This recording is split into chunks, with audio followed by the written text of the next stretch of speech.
I was doing this interview with AARP, and they said a lot of people don't even self-identify as a caregiver. How do you help somebody know if they're a caregiver? And I just, for whatever reason, I just lapsed into imitating you and said, if you, and it was, and it really connected. And so you and I did this thing for AARP as a PSA a while back, a bunch of you might be a caregiver, and it gave people permission to laugh at this thing. And I thought we'd just riff on a few of these, and I'll let you go because I know you're a busy guy, and I appreciate you calling in for this special show here. But you want to do a couple of these with me? Yeah, why not? Let's jump in. All right, I'll start it off with, if you have more than 6 doctors sending you Christmas cards every year, you're probably a caregiver.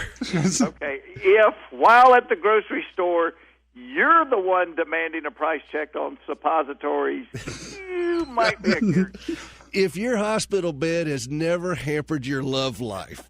Oh, no, I'm out. I'm out, guys. I'm done. That's one of those little images that you really just don't want to burn into your brain. Well, no use wasting a semi-private room. Hey, listen. Yes, exactly. All right.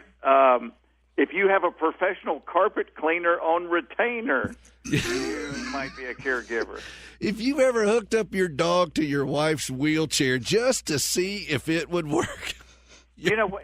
Here's the problem with this, Peter. It's like redneck jokes. As I go, you're not making this up. You've actually done that one, haven't you? I have footage. All right, then that makes you a caregiver with issues.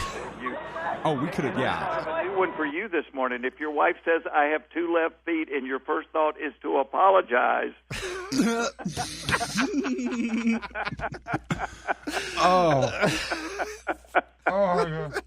Guys. I'll go back to the store and get the right one. I'll go get the other one. I'm so sorry. Get the right one. Yeah, you see what he did there, John. Oh. Hey, and that's why I have a radio show. Yeah. But listen, do the one that my favorite, the one that you busted me up with every time. Okay. If anyone has ever seriously asked you, baby, have you seen my left leg? You might be a caregiver.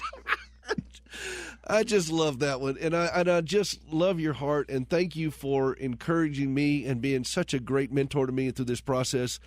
200 shows, Jeff, and you know what, Peter? Because I do remember when you called me and said, "Hey, I'm thinking about doing this," and here's the thing: you never know